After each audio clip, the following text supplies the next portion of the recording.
Hello kitties! Welcome back to my channel, and for today's video we're going to talk about the role of educational technology in the learning process.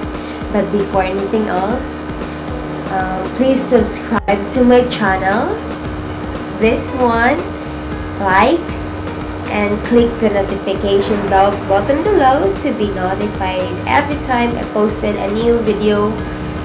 And that's it. So let's get into the video. What is educational technology? Educational technology is also referred as e-learning instructional technology, in which it is all the ways that people use the new discoveries and inventions to satisfy their needs and desires. Educational technology also have their advantages and disadvantages. So let's talk about first the advantages. What is the advantage of educational technology? So first, we have the easy to access course material, in which students can study at a time, at any location they can prefer, and can obtain the study material very quickly. The second advantage is student motivation. Computer-based instruction can give instant feedback to students and can explain correct answers. So in this advantage, we all know that Google plays an important role, because we can always seek information just by typing the words, and Google will be answering all those questions for us. So that's the second advantage. The third one is wide participation. Learning material can be used for long-distance learning, and it is accessible to a wider audience.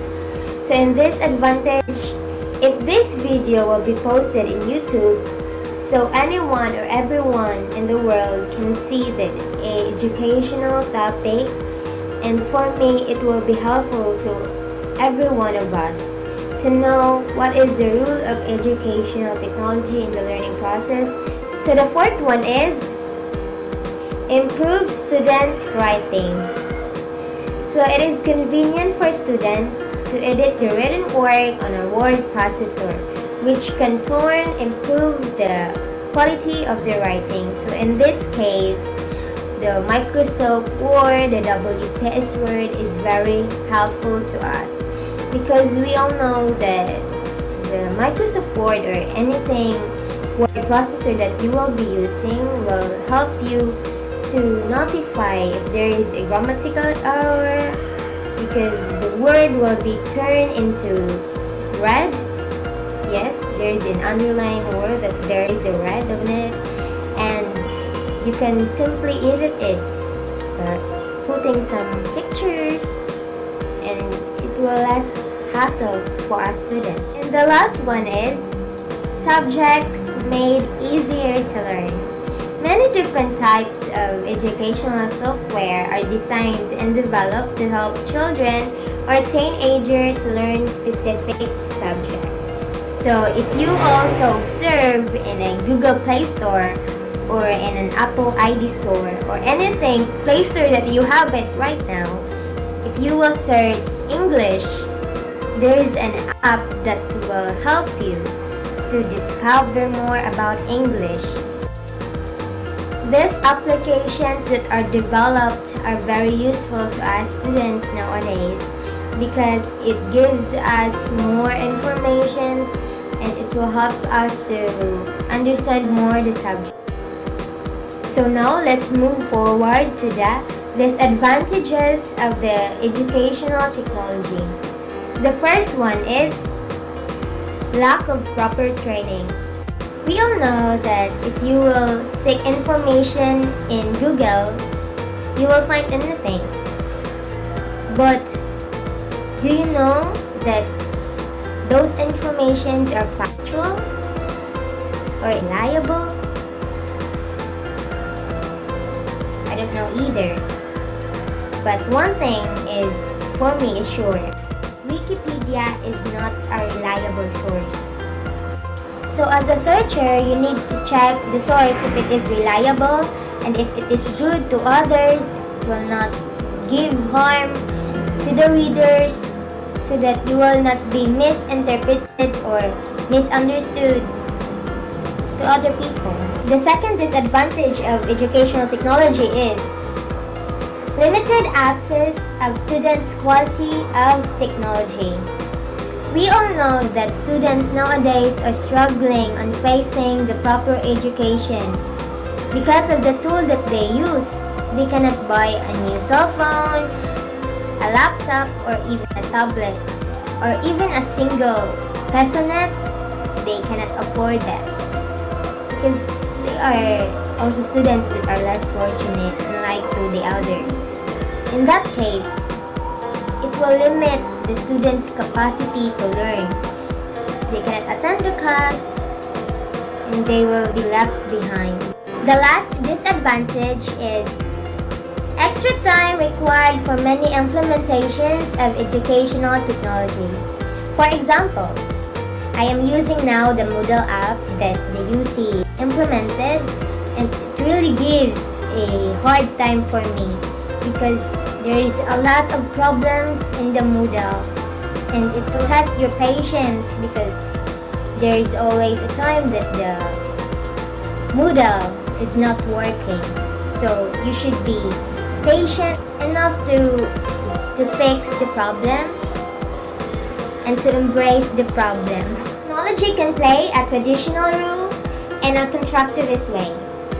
In a traditional role, it is referred as a delivery vehicles for instructional lessons, while on the other hand, constructivist way as a partner in the learning process. In the traditional way, the learner learns from the technology and the technology serves as a teacher. In other words, the learner learns the content presented by the technology in the same way that the learner learns knowledge presented by the teacher. Constructivist way, technology helps the learner build more meaningful personal interpretations of life. It is a learning tool to learn with, not from. It makes the learner gather, think, analyze, synthesize information, and construct meaning with that technology presents. It serves as a medium in representing what the learner knows and what he or she is learning. From my understanding, in the traditional way, technology serves as a source and a presenter of knowledge. It's also assumed that the knowledge is embedded to technology, and the technology presents the knowledge to the students. From what I understood in the constructivist way, the educational technology serves as the learning tools that the learners learn with. Also, it provides opportunities for technology and learners' interaction for meaningful learning. And lastly, It engages learners in active, constructive, intentional, authentic, and cooperative learning. From a constructivist perspective, the following are rules of technology in learning. The first one is technology as a tool to support knowledge construction. It is representing learners' ideas and understandings and beliefs. It is also producing organized multimedia knowledge bases for learners. The second one is technology as information vehicles for exploring knowledge to support learning by constructing. It is accessing needed information and also for comparing perspectives, beliefs, and worldviews. The third one is technology as context to support learning by doing. It is representing and stimulating meaningful real-world problems, situations, and contexts. It is also representing your beliefs, perspectives, arguments, and stories of others. The fourth one is technology as social medium to support learning by conversing. It is for collaborating with others, discussing, arguing, and building consensus among members of a community. It is also supporting discourse among knowledge-building communities. And the last one is technology as intellectual partner to support learning by reflecting. It is helping learners to articulate and represent what they know, reflecting also on what they have learned and how they came to know it, and also constructing personal representation of meaning.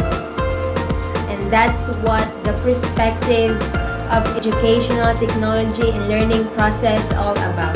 To sum it up, educational technology plays a various role in our society, from a traditional point of view to a constructivist perspective.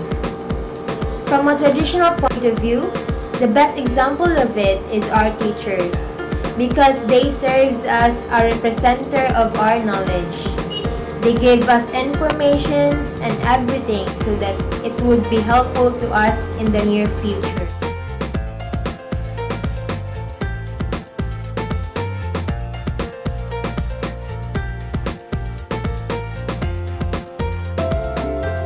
So that's all for the video. I hope you enjoyed and learned something, and if you learned something, please apply it to your life so that it could be a meaningful life to live with. So don't forget to like, subscribe to my channel, and click the notification bell button below so that you will be notified every time I posted a new video. I'll be posting a new video in every Saturday and Sunday. So stay tuned, guys. Spread love, no hate, think positive always, and trust me. God bless everyone. Stay safe, you all.